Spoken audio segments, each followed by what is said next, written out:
I've been doing low B's, high B's, mid-tier B's, and you just took that and copied it, which is fine. It's great. I gave it a better, catchier. Yeah, that's fine. Thing, you know? No, you did great. You did a good job. No, you did great. So disrespectful.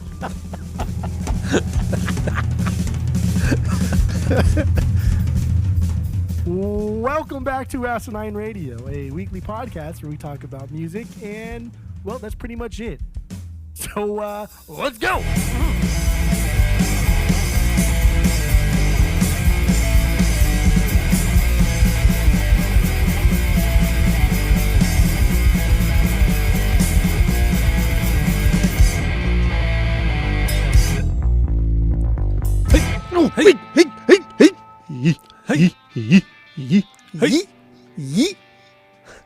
This is Asinine Radio. This is the weekly music podcast where every week we get into a different album, different artist, different album.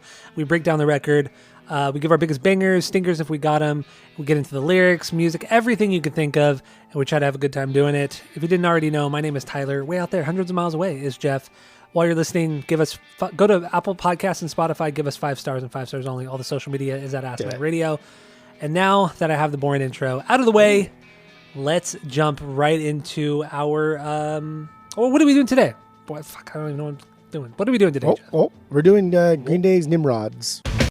Now, Jeff, what is your origin story with the Green Days? Go. It was my mom. She had Dookie as an album. When it came out, and I remember listening to it because she listened to it when I was a wee lad. But so like she had Dookie, then she had Insomniac, but Nimrod was the first one that I bought like for myself.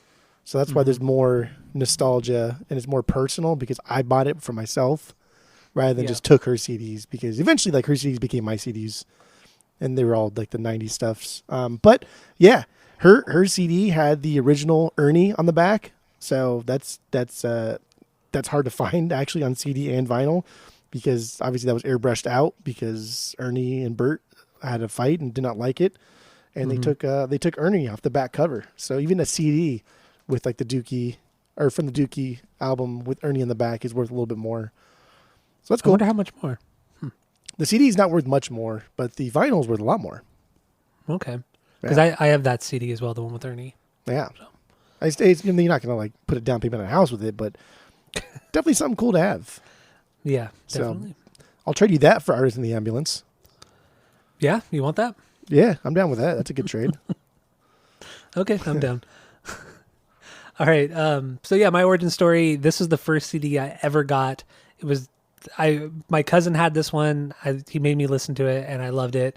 And Green Day was my favorite band for years.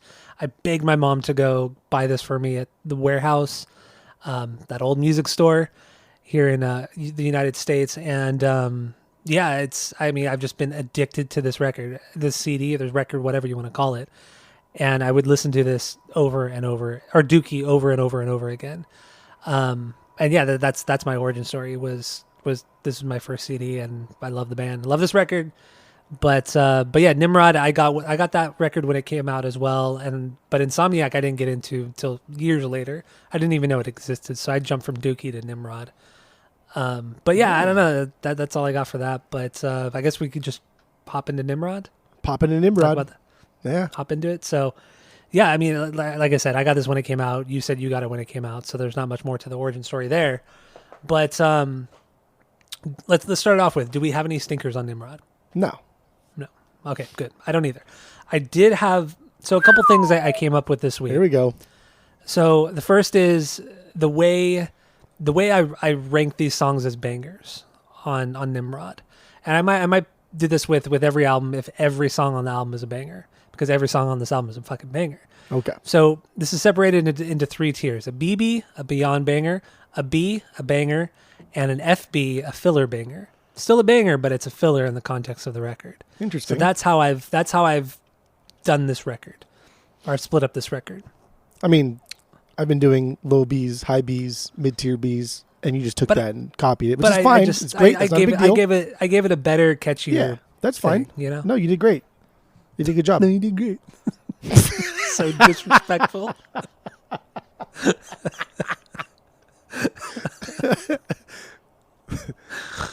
Okay, Yeah. and then the other thing that I realized that I came up with this week was Billy Joe has a very distinctive voice, obviously, but it was never more distinct than on Dookie. Dookie is so unique. His voice is so unique on that. He rarely ever goes back to that voice, and when he does, it's super fucking rad.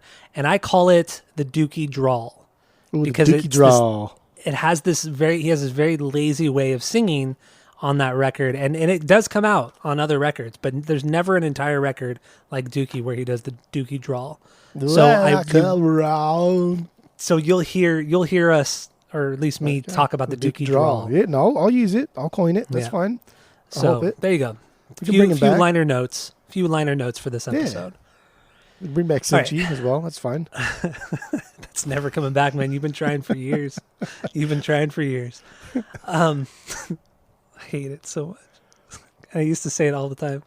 All right, let's start with since we have no stinkers. Let's start with Nice Guys finished last since we already played it. Yeah.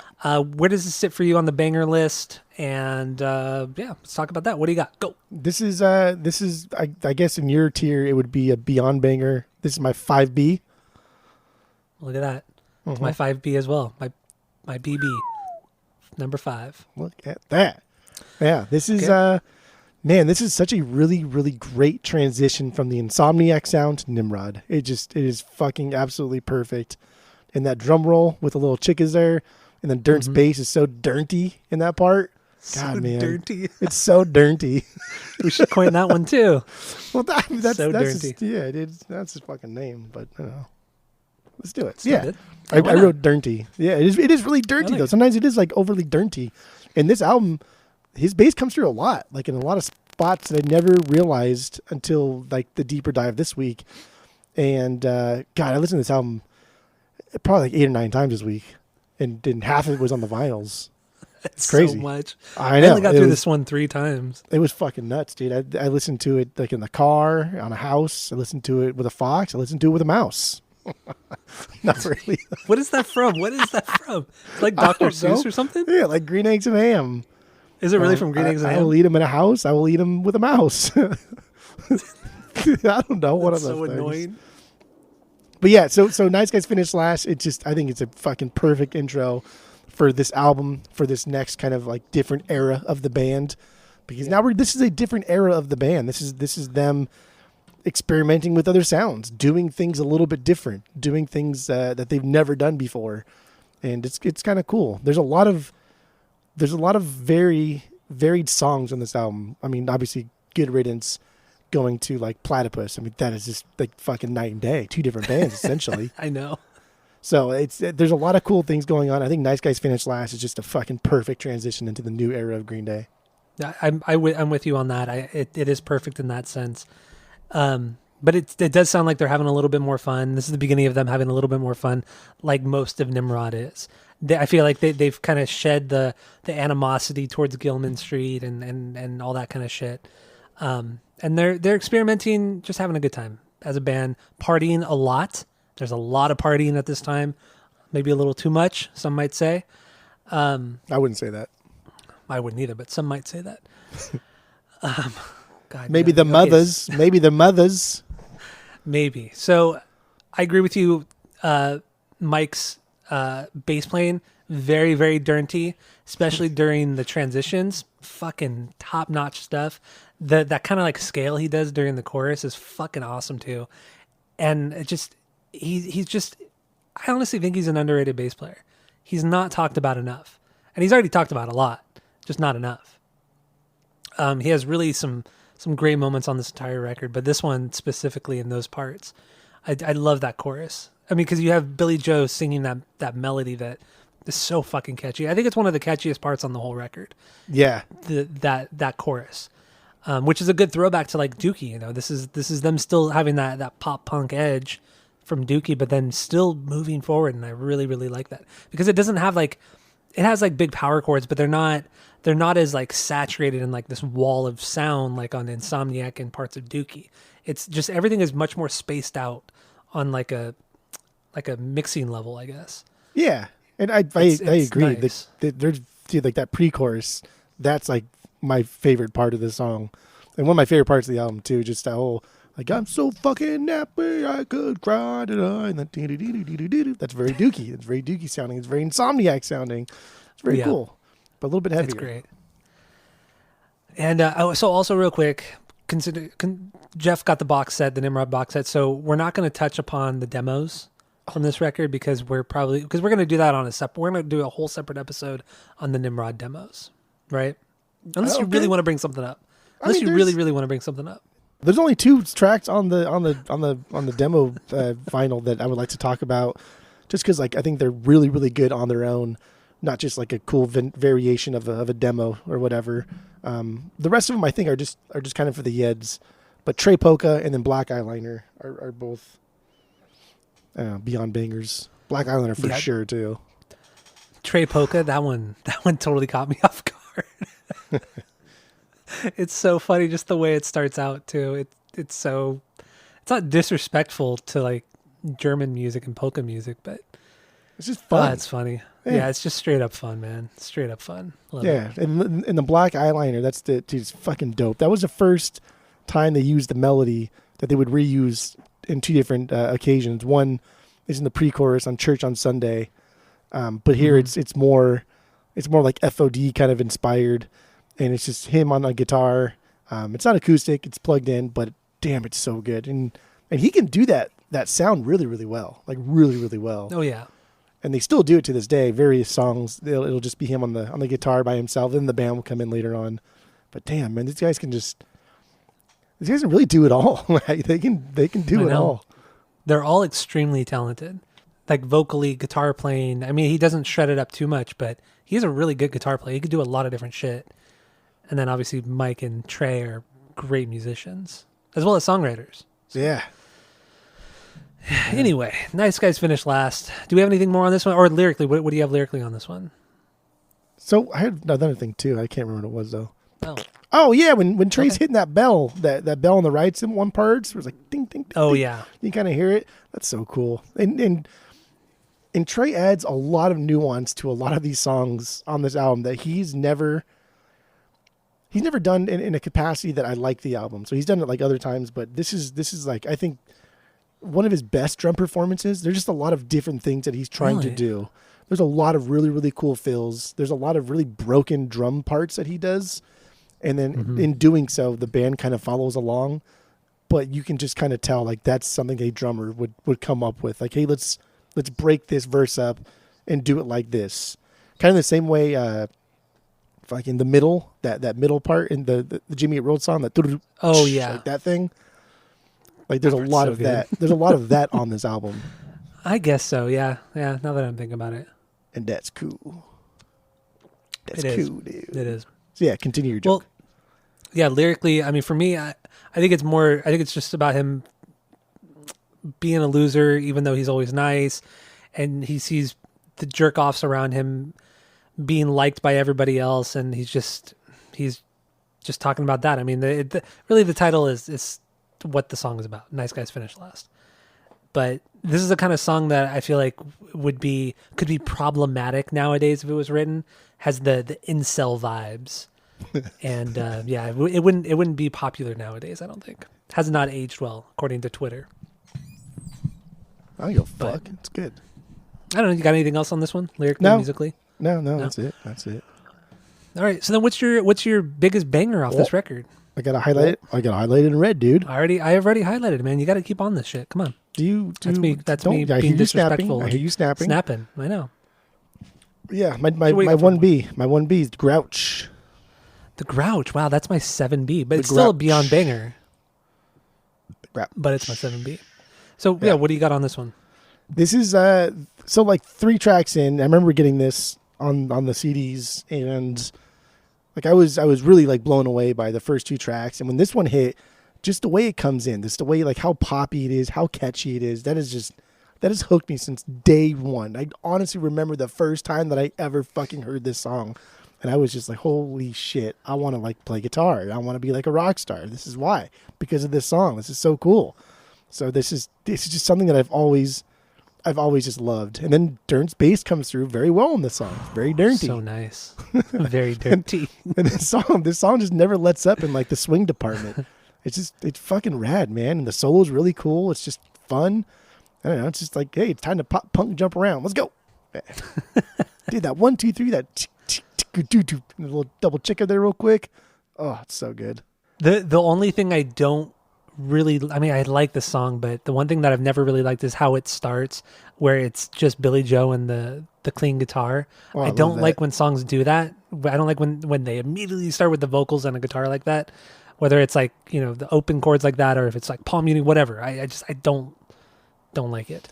I like it because there's no timing to latch onto. You have to now, as a listener, keep up, try and figure out what the timing is, because True. it comes in right away. It's not like a 1, 2, 3 or nothing. It's just boom. It starts on like the 0.0 second of the track, and I like I like being panicked, and that's fun. I will say though that guitar riff is quintessential Green Day. Oh, it's so good. That kind of swingy. Dun, dun, dun, dun, dun. It's like the mini chickas. That's what they do so well. It's like these, maybe they're not mini chickas. It's just very swingy. That's what they do so goddamn well. And this is a perfect example of the Green Day riff that they do in almost everything. But yeah, no, like I agree with you on the bass. I mean, it just cuts through the mix. So nice, so nice. And this is one of the few songs on the record where every part of it is catchy. The verses are just as catchy as the choruses, and it's unreal. It's unreal. But also this song is very basic. The riff is pretty basic. The guitar lead, or solo, whatever you want to call it, it's very simple. I love the simplicity of this song, and maybe that's why it's such a great, catchy pop hit, because it's so simple. I really love it. You're right. There's like nothing complex to it. My favorite line of the whole album is on this, and it's when he says, "Oh my God, I'm turning out like my dad." That is like my fucking that line like perfectly captures like the feeling of this record, and it's just like that's the most disrespectful line that they probably ever wrote to the punkers, to the haters, because it's a fact of life. You fucks, like it's so true, and God damn, it's so good. I love that. I love that line so much. Yeah, I mean, really, when the song starts out, the second line, he says shitty. And when you're 10 years old, you're like, oh man, this is crazy. Like he's cussing and it's like so audible. Like it's not just like he's not Barry, hiding it at all. There's no drums at that part. It's just him and he says it. Yeah. And it's good. It's really, really good. So I guess, yeah, let's jump into the lyrics then. I mean, this is about him not wanting to grow old and be a plain old person. Like he sees his own dad or everybody around him. He wants to make something of himself, but then he just ends up hating himself and wanting to relive his youth. And it's about a grouchy old man. That's really what it is. Dude, time will get you every time. It doesn't matter. And Time will get you every time. Time will get you every time. I made that one up. Yeah. Yeah. Oh my God, I'm turning out like my dad. He's not saying like, I hope I don't turn out like my dad. It's already happening.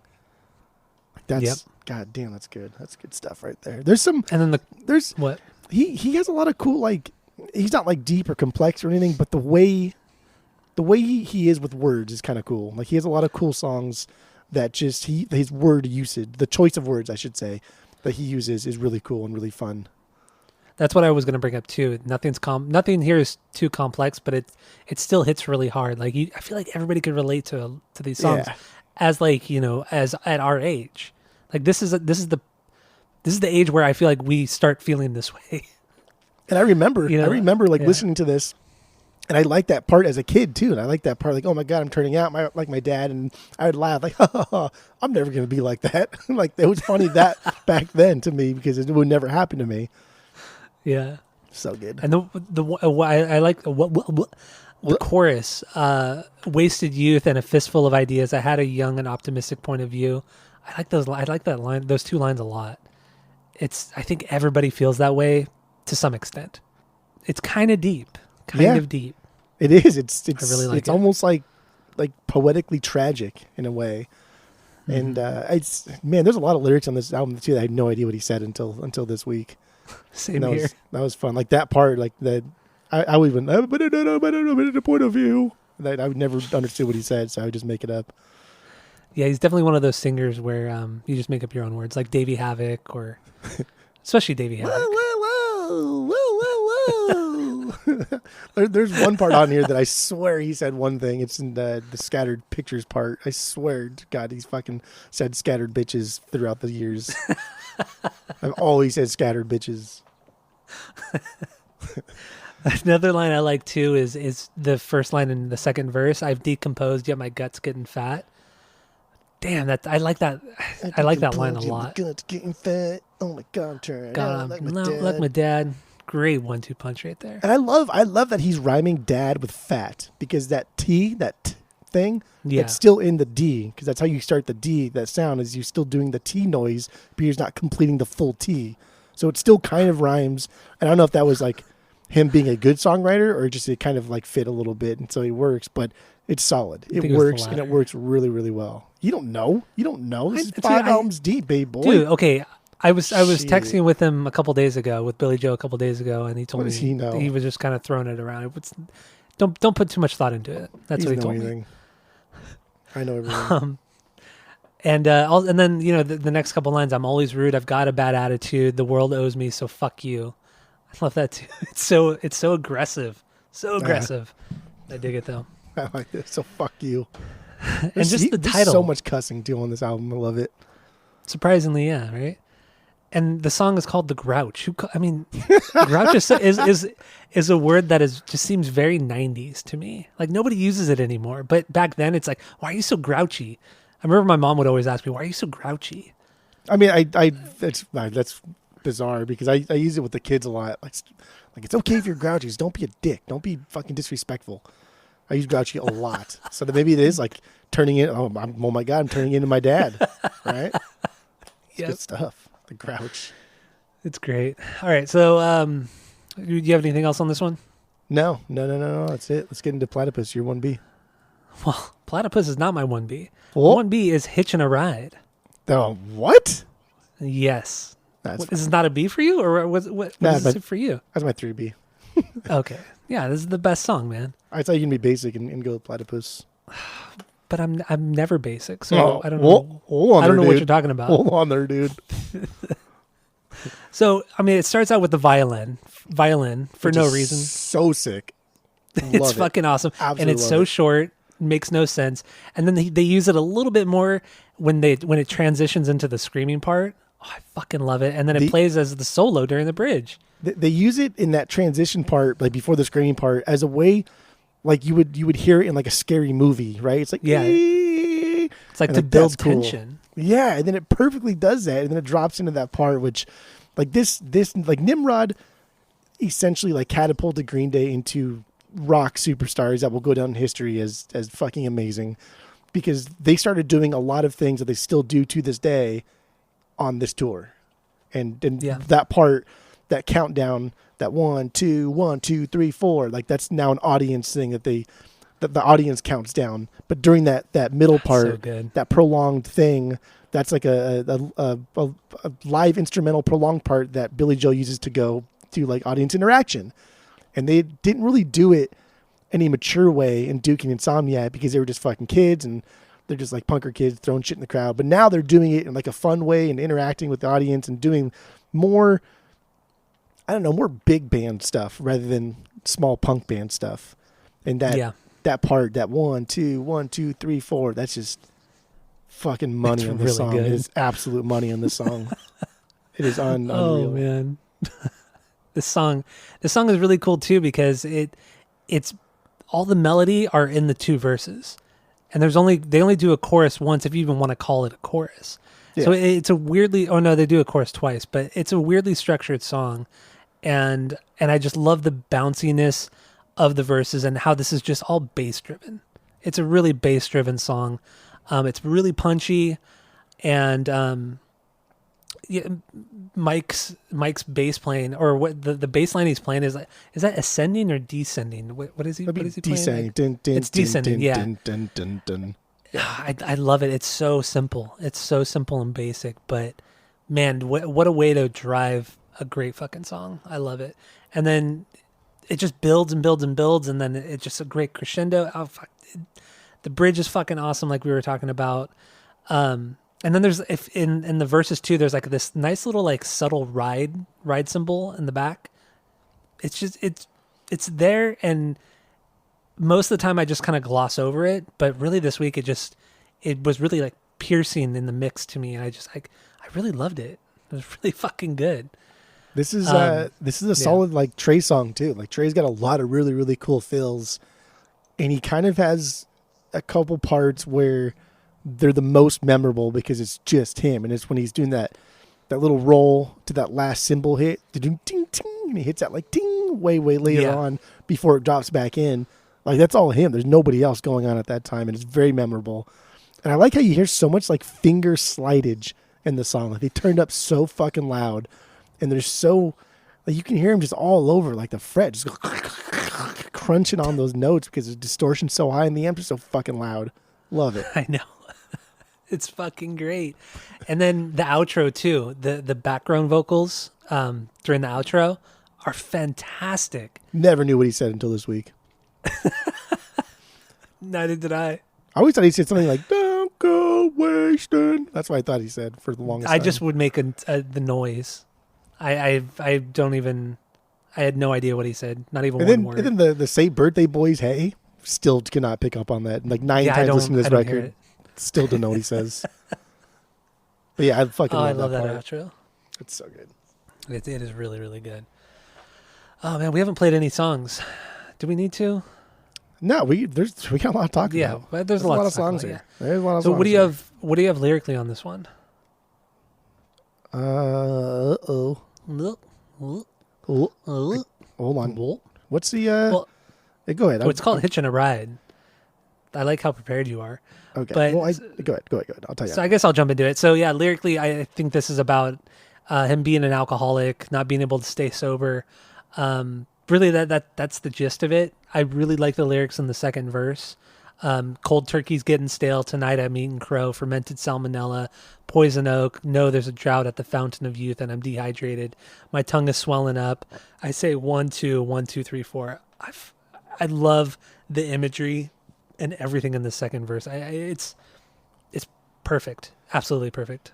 Yeah, and that's like what I was saying. Like it's not like the most complex thing, and then you could dive deep into this and think it's something super complex, but I think he's writing lyrics just because they sound fucking cool. They sound and they look really cool. Like there's a lot of words in there that people just don't use, right? Like fermented salmonella, dehydrated, tongue is swelling up. Like these are just phrases people just don't use. But no, cool. I think in this verse at least, I think they mean something. Like there's a drought at the fountain of youth and I'm dehydrated. This is him like, drinking himself to oblivion every night and then just wasting his life away. And, dehydrated, you get really dehydrated when you drink a lot, and your tongue you just get like, the dry mouth and you just feel like shit. And I feel like that's kind of him talking about getting blitzed every fucking night. See, I thought that this song is, so that part, the drought, the fountain of youth, he's trying to do something to get out of like this rut that he's in. And the dehydrated part is him playing on that imagery. Like I'm dehydrated because there's no water in this fountain of youth. Like I'm fucked. What am I going to do? And the whole hitch and ride aspect is him just bouncing from the next idea to the next idea without like knowing where he's going or where he's going to end up.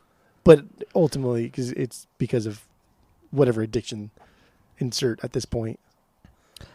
Because it starts off with like the "Hey Mister, where you headed?" Like he's talking to somebody, or somebody's talking to him, or maybe he's talking to the drug or the booze or whatever it is.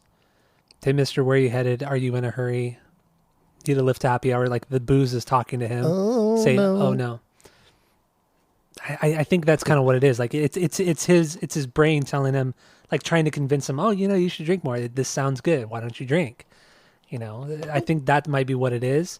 And then, the chorus, "Troubled times, I cannot lie. I'm off the wagon and I'm hitching a ride. I'm hitching a ride with the next hit, with the next drink." That's what I think. Okay. I think it's just him playing, talking back and forth within his head about whether or not to drink. So, I don't know, dude. We got anything else on this song? That's it. Okay. What is your 2B? Number 2 banger? Platypus. Oh, you're the worst. I hate you. name of the song. Platypus is my number 4, my 4B, Beyond Banger. Okay. So what do you got on this one? I mean, this is for sure one of but probably the heaviest and most aggressive song they've ever done. And it's just so fucking good. It's just this rolling onslaught of aggression. And yeah, Trey's got this really like smelly punk drum style, like the way Smelly plays that like that thing that he does a lot. Trey kind of like does that same shit here, and it's not just a punk style of drumming, because a lot of drummers can't get those double hits in. They just can't do it, especially this fast. And like Smelly's the best difficult example I can think of. But this song on the surface is kind of like this very basic, bare bones, like aggressive punk song, but it's better. It's better in every way because there's a soft melody to it, but it's not. It's barely there though, that melody. Exactly. It's not enough to be like a pop song, so like it's still kind of staying in that punk realm thing. And like the swearing part, like you gotta love the swearing part, right? And yeah. God damn, like this, I don't know. This song is just, it's so fucking weird. And it comes off of Worry Rock. That's a hard one. Worry Rock. It is a really hard one. It is a tough one. So, Platypus, I Hate You. That's my 2B. Yeah, like I said, it's my 4B. I mean, this song is really nonstop. It's probably the fastest song they've ever recorded. Even more so than Jaded. It's a fast punk song. And really the only catchy part to me is when he says, I hate you. I don't know. I don't think it's too complex of a song. I think it's meant to be pissed off and be pissed off at somebody very, very specific, which I mean, we could, yeah. What? Well, it's great that it's like the most punk song that they kind of have. And it's about a guy who shit on them for not being punk anymore. Yeah. That's Tim fun. Yohannan, who opened or founded 924 Gilman, the venue, and Maximum Rock and Roll. I didn't know that. But yeah, no, it's a hate song toward him. It's kind of fucked up too when you read more about it. Well, he died like after, but the whole like sucking on the cancer sick thing, because yeah, I mean he made reference to it. You know, him being really sick and all. But the guy, like, so first of all, I mean, talk about like gatekeepy fucking douchebaggery. Like that guy in the whole scene, even like still to this day, right? Like even just like that 924 Gilman scene, just like fuck off. Who cares? And then it was, oh dude, there's so many like negative things, and the whole Jellyby offer incident. Like somebody like stomped on his leg and fucked it up, and like dude, that place was just rife with gatekeepy douchebags, and it was supposed to try and be the opposite, but nobody cared. They were proud of it, and Tim was a part of it too, and he didn't fucking care. So who cares? You know what I wish, because Green Day were banned for so long, for like 20 years, and then they finally got invited back. I think it was like in 2012 or something like that, and they actually played a show there. Like God, they should have said like "fuck you" and like talk shit on Gilman. Well, it's because on that fucking venue. He was dead, and so Gilman has been run by essentially volunteers, and it was just this conglomerate of volunteers that put together shows and pay the bills. And so they were the ones that asked Green Day, and it had nothing to do with like Tom. And Gilman had since transformed into something totally different. So that's why they came back, and that's still kind of like a power move, because there's only been a handful of bands that have played Gilman after being banned. And Green Day's the only one by far that has like had any kind of success. Yeah, at this level especially. Yeah, I mean, dude, worldwide rock stars. Yeah, and then what I thought was interesting too, and I never noticed because I've never been much of a lyric man, but the lyrics aren't printed on the liner notes because they were threatened with a lawsuit because of the lyrics on this song, so they decided not to print it. They're very aggressive towards like one person, and yeah, you want that person to die. Pretty good stuff. Pretty good song. I mean, I think the song is great. I don't think there's too much to talk about because it is so straightforward. Yeah, everybody just rips it up and kills it. It's good, man. Really good stuff. nothing complex. So, we good with this song with Platypus? Good with that song. All right. So my 2B is Hashinka. Okay. Beyond banger.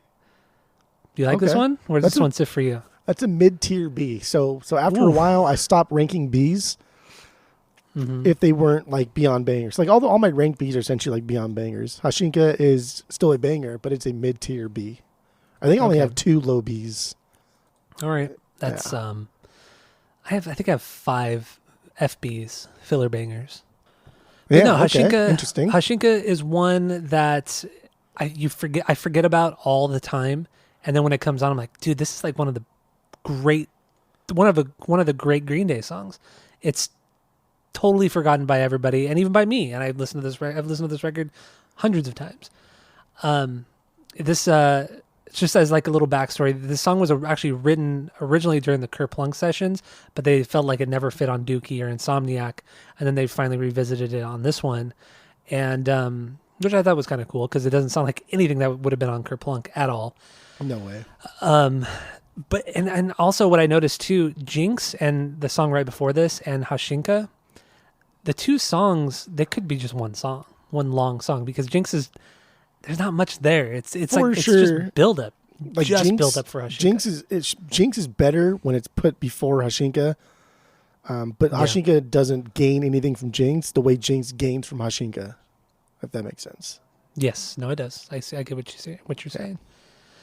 Like I said, I love this song. The chorus, one of the catchiest choruses, if not the catchiest chorus. No, maybe not the catchiest chorus on the record, but it's up there. On there, dude.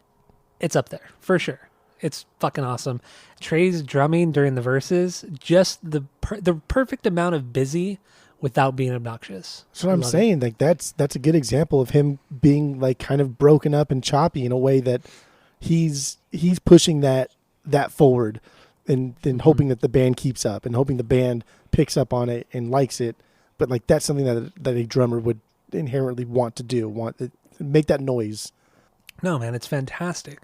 And also the vocal harms throughout the entire song. Top-notch stuff. Everybody brought their A game for this song. Everybody nails it, kills it.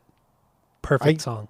I legit actually wrote in my notes, this one I forget about the most out of any record or any song on this record. And that's pretty much what I wrote really too. True. It's because what it is so many of the songs later on the record are they're filler. They're kind of filler songs. So to me at least, I forget the later half of the record outside of like Good Riddance, but most of it I just kind of forget about. And there's a lot of fucking songs too. Yeah, 18 or 19 songs. Yeah, like that's just a lot of songs. Yeah, it's ridiculous. It's silly boy talk. But I don't know. Do you have anything else musically on this one? Like the last minute of the song is absolutely super fucking dope, right? Mostly from that bridge part and the solo to like the end. Like that's for me, that's what elevates the song into like a little bit higher than a mid B. But everything before that, I still think this is just like a good mid-tier B. That's good though. I like it. I like it. Crazy stuff. So yeah, then lyrically, Billy Joe has said this song is about a girl he met in Japan named Hashinka while they were touring there. And during the Kerplunk era, which seems weird that they were touring Japan way back then, but whatever, they did.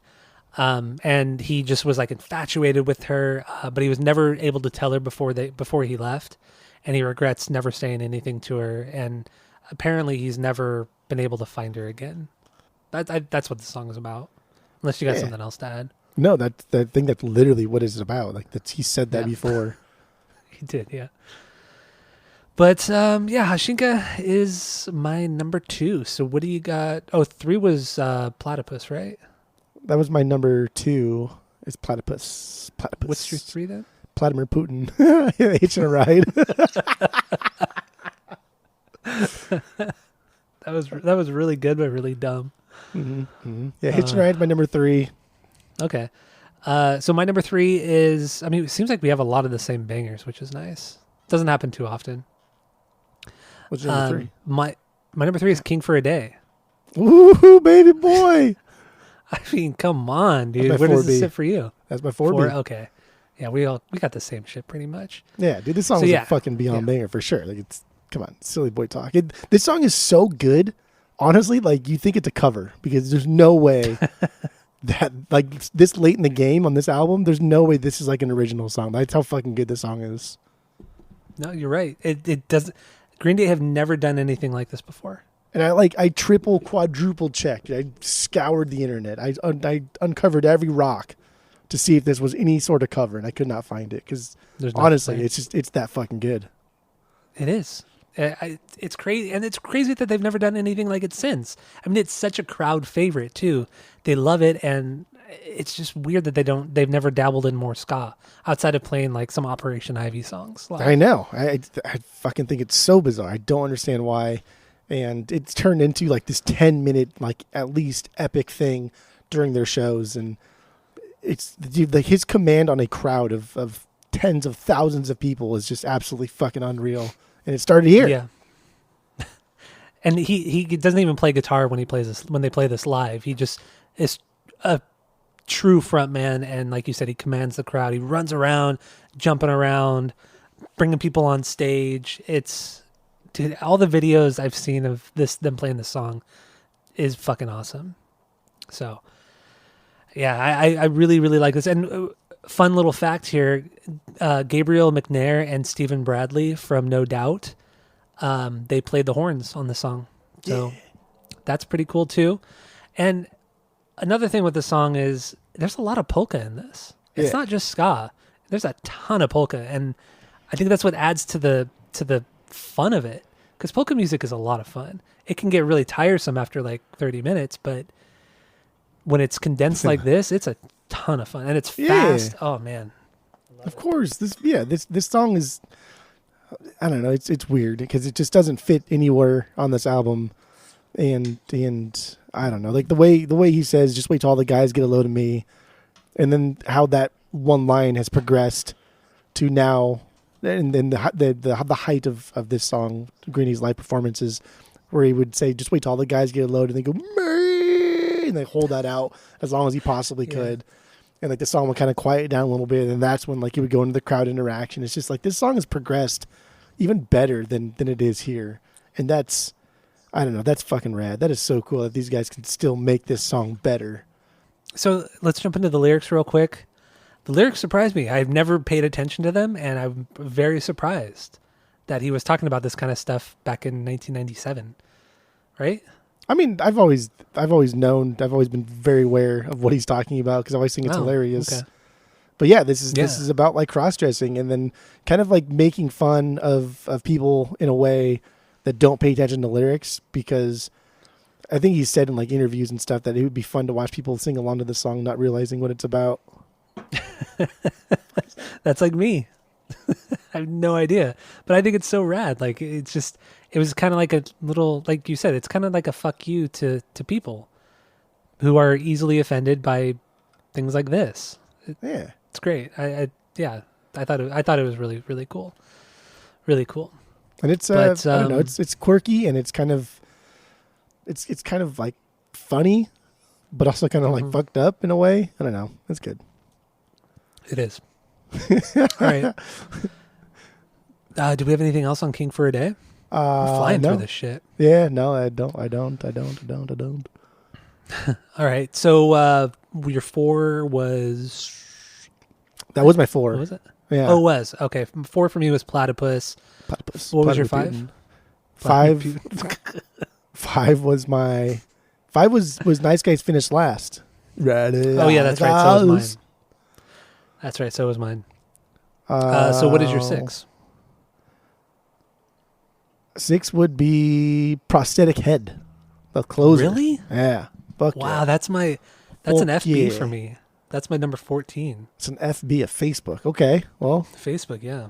All right. This one. Let's get into it. This one's in the unfortunate position of following Good Riddance. So if you, I don't know, that Good Riddance, I didn't even list as a banger. I listed it as something that's transcended higher than Green Day could have ever imagined. But we'll get into that when we get into that. But this one is just, this is a cool transition from Nimrod to Warning. Like these verses are very, very telling of that warning sound, while this chorus is very Nimrod. It's like the second and fourth lines in both verses, like for me, are like the best part of this whole song. Like such a sign for sunrise, you're a suicide makeover. Like that pacing, the way he says it, I fucking love it. But I like this song because it's incredibly catchy, and I do think this is a great transition to Warning. See, I don't think it's that catchy, but I think at this point it's because I'm just kind of exhausted because the album is so long. I mean, honestly, some of these songs could have been cut, and it would have been totally fine. This song stops and goes like on a dime. It does that so well. That there's a lot of rolls, and it's just kind of like summing up everything from Nimrod, and then going into that If that was just a little bit more of like folk delivered, that's a Warning song through and through. That's true. No, you're right. Add more acoustic guitars and less distortion. Yeah.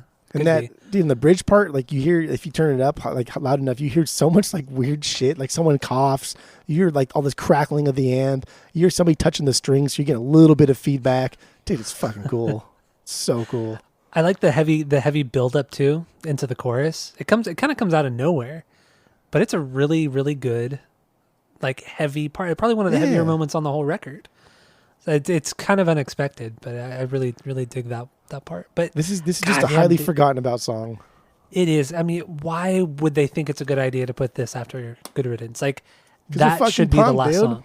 Good Riddance should be the last song, like through and through. It has to be the last song. It's just silly to put. That's so cliche to put Good Riddance to the last song, and that's who cares. That's what Green Day's not. It's cliche at this time. They're pretty cliche, man.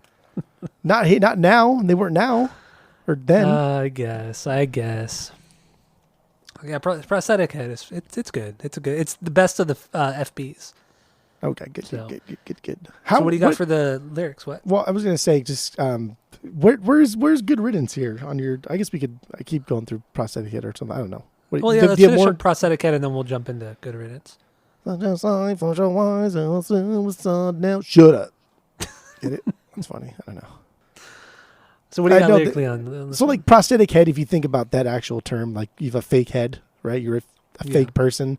What makes you, your brain, your face, that's not who you are. It's fake. So I think this whole song is about kind of just telling someone to shut the fuck up because you're fake. Yeah, posers. Yeah. It's them calling out the posers. I think it's not any deeper than that. So good though, man. It is really yeah, this song is really good. I don't know why it's an FP for me. It's because it's just really like good. It's the last song, dude. And we've just had so many songs before, and I get it. Like it's just you're tired because it is. I mean, it is a lot. I mean, think about it. I mean, you got look at these three songs. You get Take Back, the shortest, super heavy, kind of death metal vocal song. You know, he does some weird shit on that song, and then you go into King for a Day. What the fuck is this? Wild. You're exhausted after that. And then you get into Good Riddance, and it's this emotional roller coaster. You already checked out. You checked out. Yeah. You're done. And to throw Prosthetic Head in there at the end, it's insanity. It's detrimental to the song. It really is. Yeah, I can see that. Yeah. All right. Do we have anything else on this one? I do not. You do not. So my 6B is Last Ride In. The surf song, the instrumental. The Endless Summer, essentially. Yeah. That's what it is. It's the Endless Summer song. This is my 8B. Okay. And I don't know. Supposedly this came from like a jam session during like a sound check or something that they did. I could see that because like this song, there's like no complexity to the song whatsoever. Dirt. That was so dirty. Dirt doesn't do much. He rides that riff, and it's kind of disappointing. I want him to do the Billy Joel riff. I wish he would go do do do do do do do. I wish he would do some type of scale rather than just keep it dead like that. Because the song is the longest song on the fucking album. Right? Isn't that crazy? Like, but I love it because it's the longest song. But also, like, what makes this song the best, or what the best part about the song is the soundscapes. What's going on outside of the band? I don't know who's doing it, but there's a lot of like really cool parts. There's a lot of really cool things, and the band is laying the foundation. and that's I think the song is just really really interesting. I like it a lot Yeah. And I don't know if you noticed, well, you didn't bring it up at least. because The I addition of the bring up that vibes. stupid fucking shit that you like. Yeah, The vibraphone? Come on, dude. I'm a sucker for the vibraphone. You throw that or you throw an organ into a song, you got me. Snaps and all. No, I fucking love. I totally forgot that some. I don't know who plays the vibes on this song, but I fucking I love couldn't it. see like the It credits. has at no all who right play to the be that good. vibes. What? I looked at the credits. I mean, on like the box set too, and it doesn't say who did Nobody? it. I mean, Weird. it just says Trey Cool played the bongos on some part of this album, and so I don't know. I don't know who did it. Maybe nobody played it, and we're just imagining it together. Just like putting it in there because that makes sense. Yeah, I don't know. I think this song is great, and I think it's a great break also in the album because it's like smack dab in the middle of the record. Yeah, You need this kind of break to just relax a little bit before you jump into Jinx. Well, There Appetite was- comes before Jinx. Oh no, Jinx is next. Yeah. yeah. There was like a lot of reviews that I read in like on geekstinkbreath.net that Weezer message board that's still kind of active. There's a lot of threads on there that people say last write-ins like the intermission. Like, all right, we're half done. Go to the bathroom, get a drink, come back. Let's get into the second half of the album. And I thought that was so cool. It makes sense. Makes sense. Okay, yeah, that's all I got for last write in. Obviously, no lyrics. None. Okay, so then that was my 6B. What is your 7B? Mine was the Grouch. Reject. Reject. Oh, okay. Let's get into that. We haven't talked about that yet. Yep, I love this song. Is this a banger for you? It is. It's my number 10. It's just a banger, not Okay. a beyond banger, just a banger. Okay. Yeah, What do you got on this I love this song. I think it's punk sounding and his vocals are like lazy sounding, and I love like a lot of the pacing things in the chorus and the post chorus, and I also love the way he says "I do what I want." It's so snotty, and like dude, that bass solo, fuck man, so good. So It good. is a really good song. Trey does a few things on this song, and on this song and a few other songs where it's kind of like this shuffle that he does, but it's like he uses like a partially opened hi-hat, and he kind of shuffles along with that, and it gives the song like kind of a frantic feel. Like it is a faster song, so it has that punk kind of thing, but with the way he's playing the drums, it sounds like you're like on the edge of your seat. Like, where's this gonna go? Like, it's this weird tension that you get. And Yeah. I mean, like you said, Billy Joe uses do what I the want. on this entire song, he uses his full on Dookie drawl. This is the epitome of that, and which is great. But in the end, this song reminds me a lot of the Ramones, or of a Ramones song. I don't have anything in specific, but I get a lot of Ramones stuff. The way they transition into the choruses and the melody, the melody and the chorus reminds me a lot of Joey Ramone. Okay. It's good though. It's good. I really dig this song. That's why it's a mid-tier B, as you would say. That's fine. Yeah, this is getting. I mean, this is a 7B for me. So we're getting down into the almost mid B, mid-tier bangers. Yeah. Lyrically, what do you have on this one? The song was supposedly about a letter Green Day got from some angry mom who didn't like their music, and she was all pissed off and sent him a letter saying their music's trash and it was inappropriate. And Billy Joel supposedly wrote a letter back to her and was like, "Oh, fuck you! I didn't make music for you. I made music for me, and you suck." Doesn't that seem kind of petty though of him? Like It seems a little. I mean, like they're still like young. immature. They're still, of Immature course, in a it's way. immature. But like, how else do you respond to that before the internet? You would just write a letter back True, and say "fuck yeah. off." But I I mean, guess so. was it even real? I don't know. Nah, I don't think it Who was knows? real. But Who knows? if you look on Genius, there are pictures of the letter she wrote and the letter he wrote back. If that's even real, I don't Right, know. pictures of two letters somebody wrote. Yeah, it could be just like somebody on Genius who just uploaded it. All right, so that was your 7, right? Mm-hmm. The Grouch was my 7.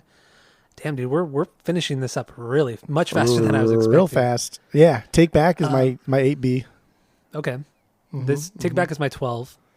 Shortest song on the record. I think it's a minute 9 seconds a minute, 8 seconds, something like that, right? Yeah, it's like barely a minute, and I like the sequencing here: Reject, Take Back, King for a Day.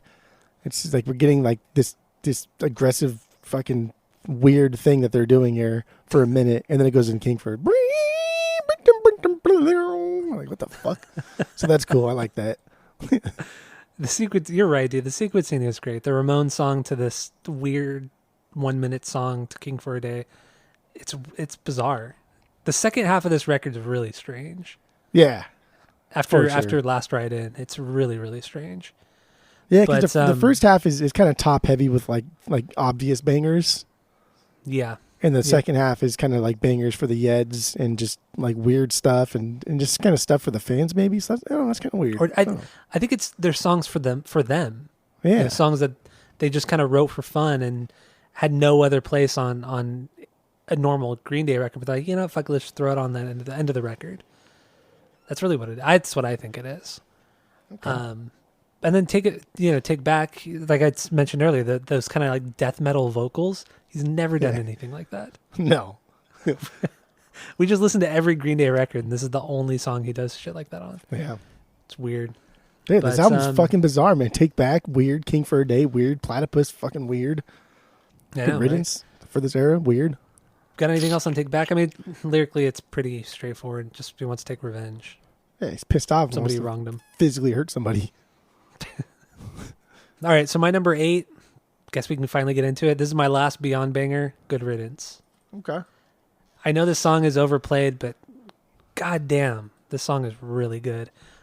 I could definitely do without the string arrangement. You love that shit. Because I think that's a hindrance to it. Throw that organ stuff in there too. You can probably eat it up. Oh, dude. Throw an organ in there? Oh, my God. That could be my 1B. Oh, God. But, I don't mind the orchestral parts. I really don't. Really? You always hate that shit. I know. I fucking really, really do. But it's coming off of like King for a Day, where there's so many like people involved in that song, and then I don't know. I mean, I would think it would be better if it was just acoustic, but I don't mind that the orchestra's in there. I don't mind it. But this song, this song is like. This song is like the turning point, right? Like in the song itself. This song is like a turning point for Green Day. This song it didn't exist in this capacity, Green Day maybe never would have done American Idiot. They may never have been who they are today. It is because of this song that Green Day is talked about in the circles of some of these like classic rock bands. Like they are now historic because of this song. This is the start of it. This propelled them to just that one tier above. Now instead of like the A tier, Green Day will always be an S tier band, whereas they could have easily dropped into a B tier if this was the last album they ever did. So, man, Good Riddance is just something bigger than they for sure ever imagined, and it's bigger than the song had any fucking right to be too. Yeah, I totally agree with you with everything you just said. You hit the nail on the head. And so that's why like I didn't even list this in any one of my B's because I love it sometimes and I hate it sometimes. This is fucking weird. I have so much nostalgia with this because from camp, we sang this song at the last day of camp, the last campfire. Every single year at camp, we sang the song, and I always loved it every fucking time. It's one of the first songs like I learned how to play fully on the guitar, the chords and stuff, and sing with. And so I still enjoy it. If I see a guitar, one of like the few songs I cycle through, I'll still and I'll go fuck, and then I'll play something else. I was just gonna say, do you do that? Yeah, but I only do that part, and then I'll play something else. And then if somebody like picks up on it, then I'll go through the motions and play the song. But this song is so goddamn good, and it means so like lyrically, it's written about something specific. It's right, the girl who left BJ and he was bitter about it. But like really, this song is so goddamn good that it's now used at like weddings and fucking bar mitzvahs and just anything you could possibly think of. And that time of your life part in Good Riddance is supposed to be very sarcastic, like good riddance. I hope you had a good time, fucker. But it's become this thing that's like, I hope you had a good time, man. I had a good time.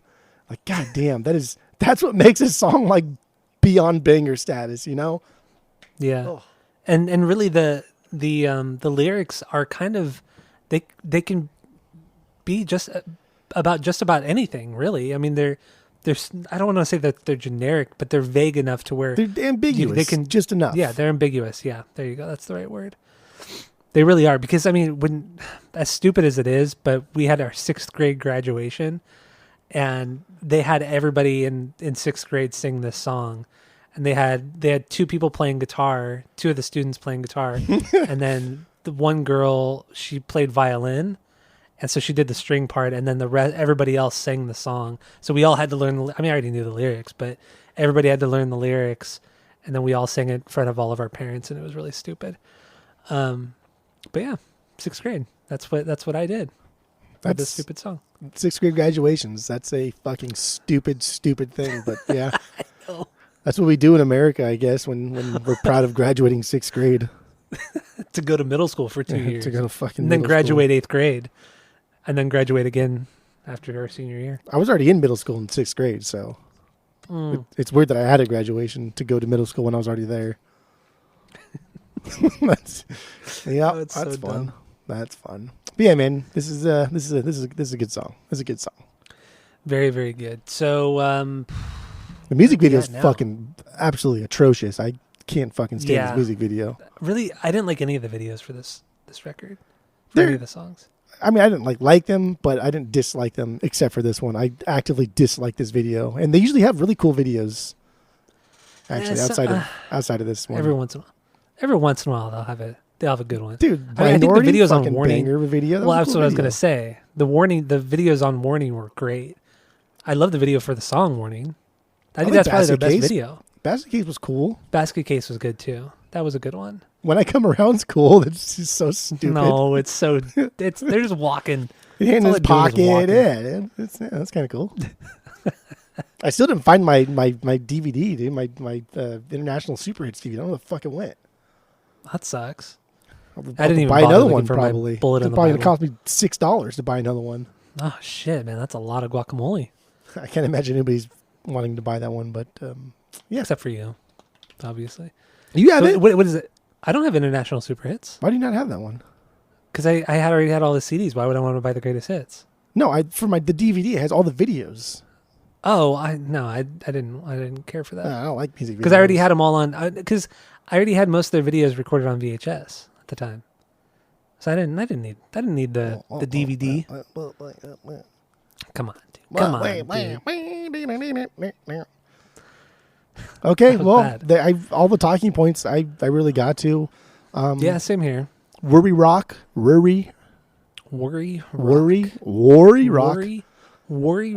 That's my 17.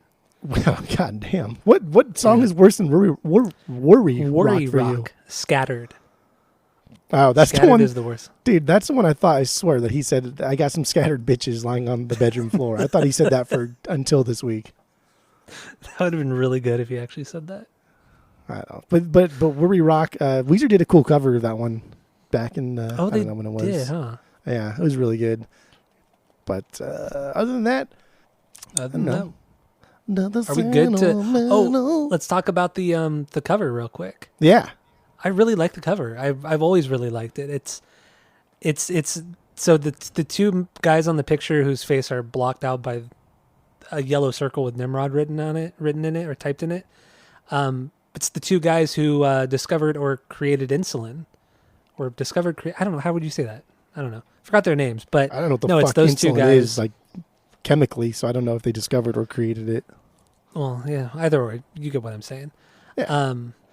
Yeah. So it's those 2 guys, and I just think it's simple, it's creative, it's catches your eye. I really like it.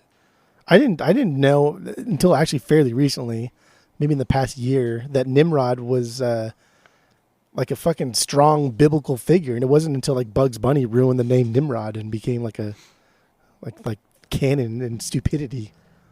I know. I didn't know that until same here, like within the last year. I didn't know that. That's bizarre. It's weird. And what's even funnier, or I think it not funny, but interesting, is Nimrod means the hunter, and Bugs Bunny called Elmer Fudd Nimrod because he was a hunter. So maybe like even Bugs Bunny wasn't even trying to be funny about it. But because That's what I'm nobody knew who Nimrod actually was, people thought Bugs Bunny was just making fun of him. So that's even more interesting. You're right. Well, no, because I think he was making fun of him because he was such a bad hunter, and Nimrod in the biblical sense was a great hunter, and Elmer Fudd wasn't. So I think he was making fun of him, like being sarcastic. Okay. Like good I job, think that's probably what it Spartacus. was. Good job, Yeah. Luke Skywalker. Like making fun because those are great hunters, great people, and he's just a nobody. Yeah, I think that's probably what it was on Looney Tunes. Interesting. And just people just didn't know. Mm-hmm. Yep. What do you think of the artwork? You dig it? I love it. I think it's great. I think it's one of their better artworks. Mm-hmm. I think it's and on the simple. back too. All three of them are on the back as well. Yeah, with the same thing, and I still remember the inner sleeve artwork too, and just like I always remember Trey's where he's just kind of like looking upwards at the camera that's above his head. I don't remember the liner notes and all that. I've always liked this one. Obviously Dookie's probably going to be like the best. Just it's great. Yeah, without a doubt. But this one I've always really liked this one. For sure, like one of their better ones. Yeah, only behind Dookie. I think it's not even as good as Insomniac, which is a great album cover. But yeah, no, Nimrod's really good. I'm looking at it right now. Do the liner notes in here have it? No. Well, Just I have the box set, so my liner notes. Oh, that's true. You do have are a fat book. Good box set.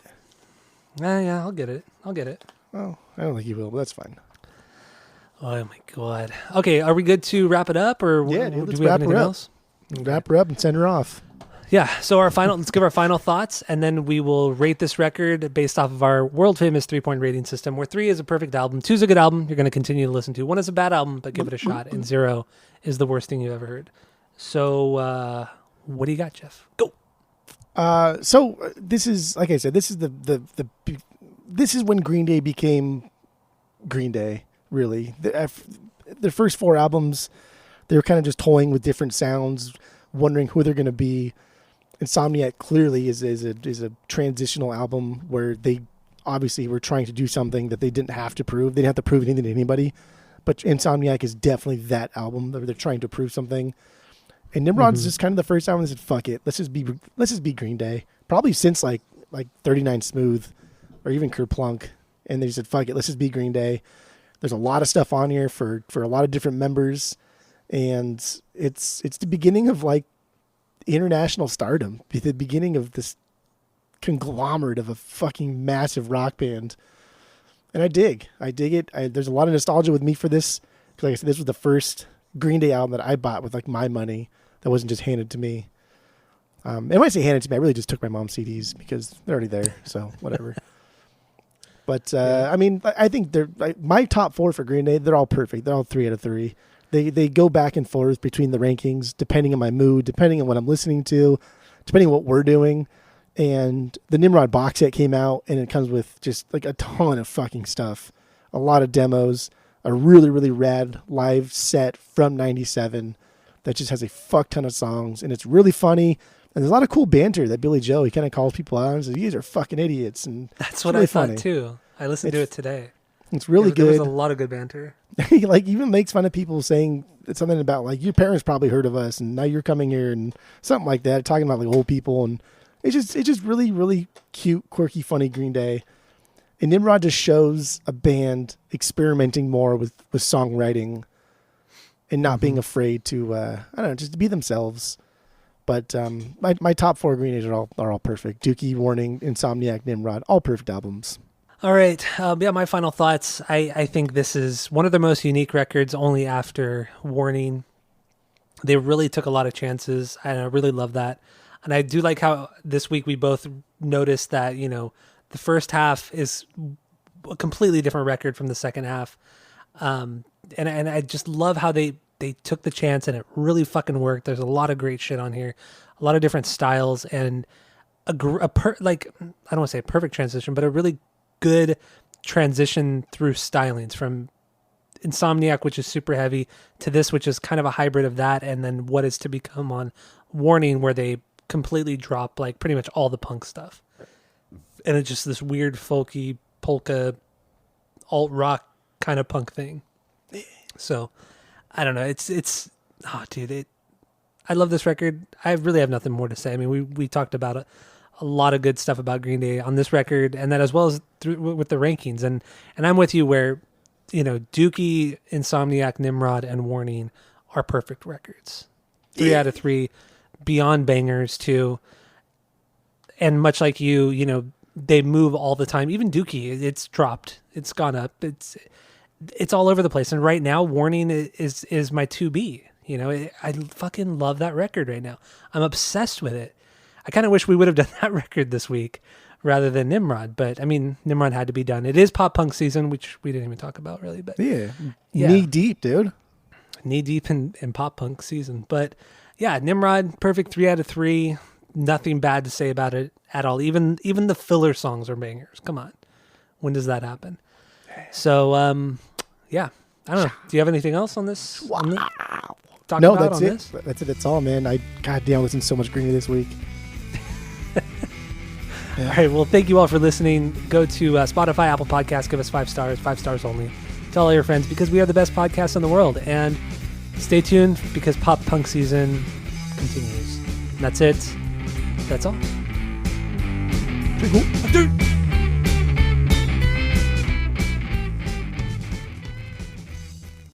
Let's jump to the next band, Pennywise. Pennywise. That's good. I've been doing low B's, high B's, mid-tier B's, and you just took that and copied it, which is fine. It's great. I gave it a better, catchier. Yeah, that's fine. No, you did great. You did a good job. No, you did great. So disrespectful.